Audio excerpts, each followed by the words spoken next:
Instagram e chegou um monte de gente, né? Chegou, de novo, Gustavo Henrique, o Léo Pereira na defesa, o Thiago Maia, o Michael, o Pedro Rocha, o Pedro... Rodrigo Caio ainda não está de volta também, de corte no joelho. Dito tudo isso, como é que vocês avaliam o momento? Porque o Flamengo ainda... Até para começar, acho que essa é a melhor pergunta. O Flamengo já é o Flamengo campeão da Libertadores do ano passado ou ainda está muito em início de temporada? São 15, 18 dias aí, desde a volta das férias. O Flamengo do campeão, da Libertadores, não, né? Tá com... Voltou dia 26. Voltou no final de janeiro.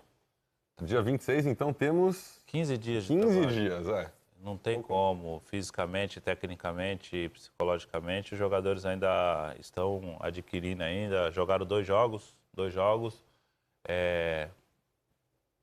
mas é o Flamengo, né? Um elenco muito forte, muito qualificado, em praticamente quase todos os setores, com exceção da lateral direita. O Rafinha hoje não tem um substituto, o Rodinei foi embora, mas tem um menino da base, João Lucas, estão subindo.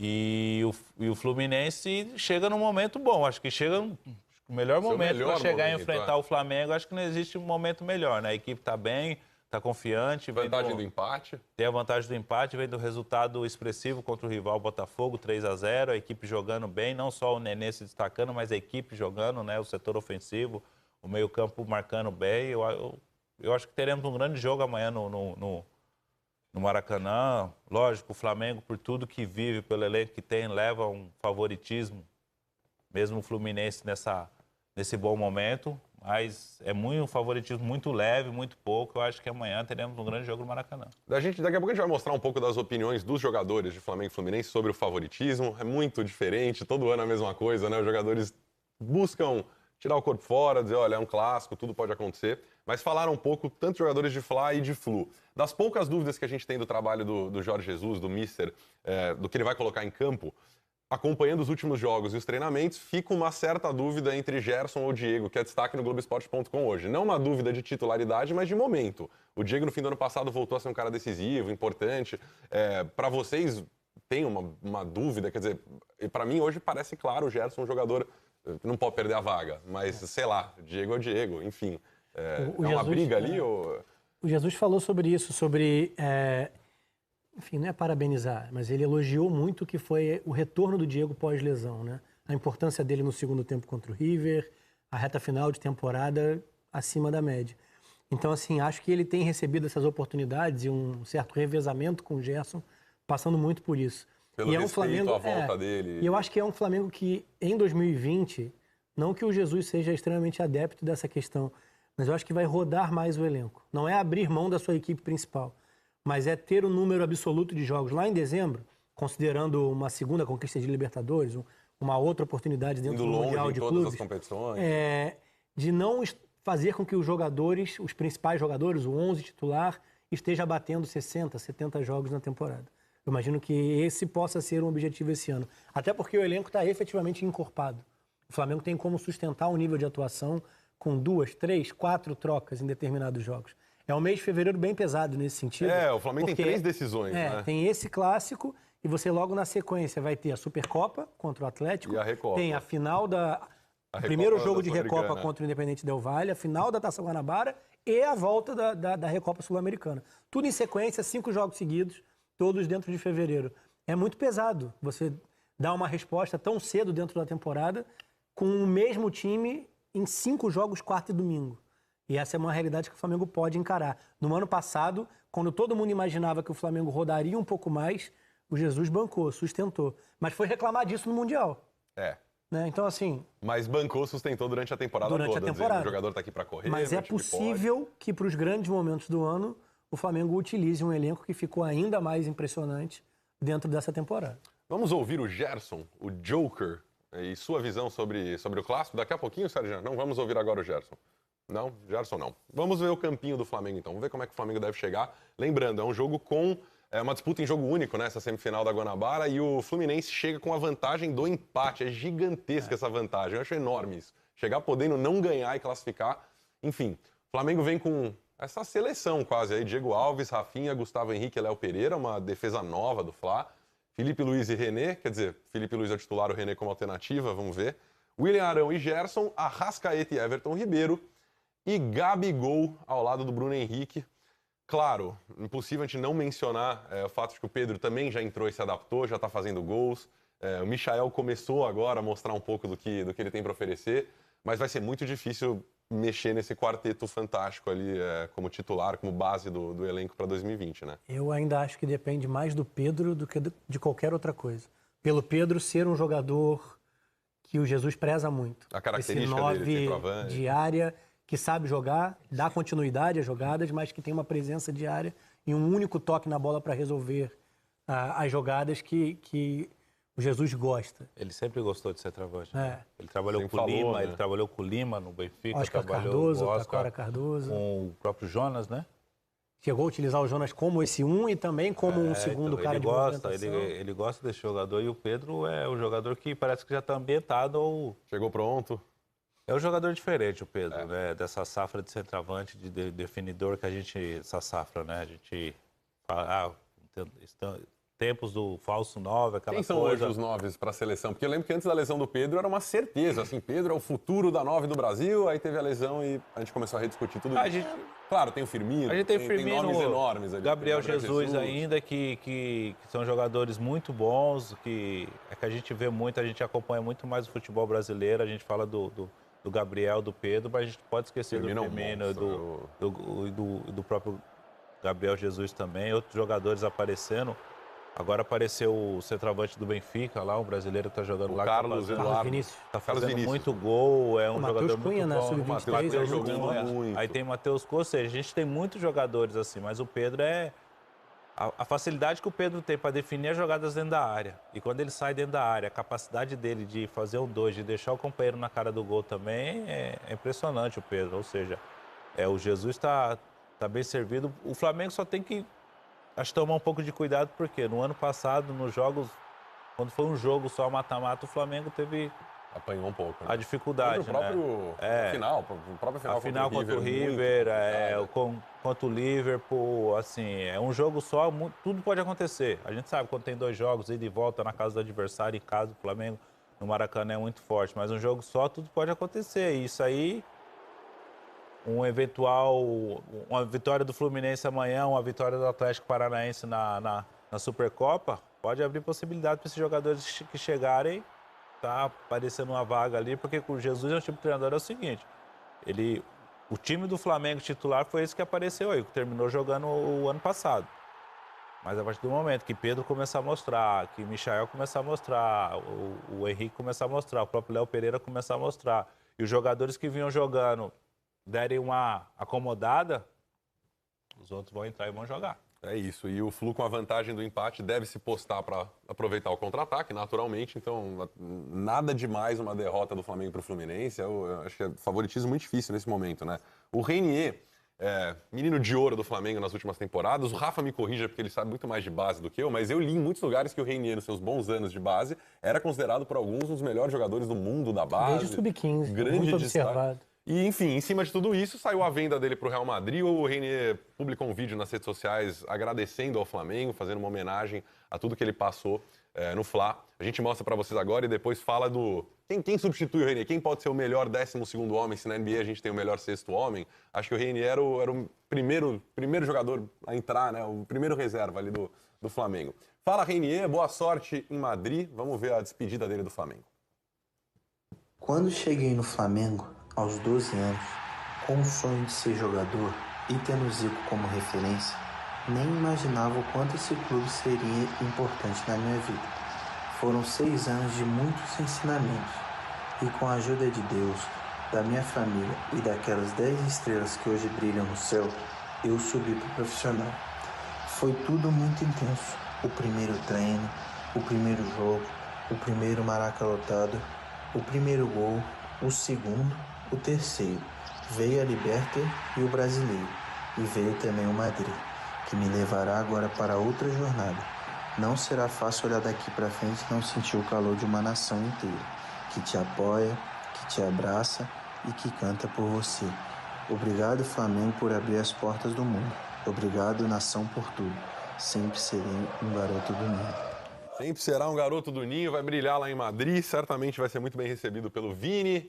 Rodrigo, deve ter uma resenha boa lá. O Grafa manja melhor dessas resenhas na Europa aí, esse negócio chique. Mas só pra quem pode. Né? Só pra quem pode. Que seja muito feliz o Reinier por lá. E lá tem resenha mesmo, viu? Lá é bom, né? Até porque quando você chega num país diferente, né? Você vai procurar os brasileiros. Não tem como. Eu lembro, outro dia eu encontrei o Cícero aqui no Rio, nós saímos para jantar e começamos a lembrar que lá na Alemanha ele fazia o fundi na casa dele, aí o Diego, o Caio Bi.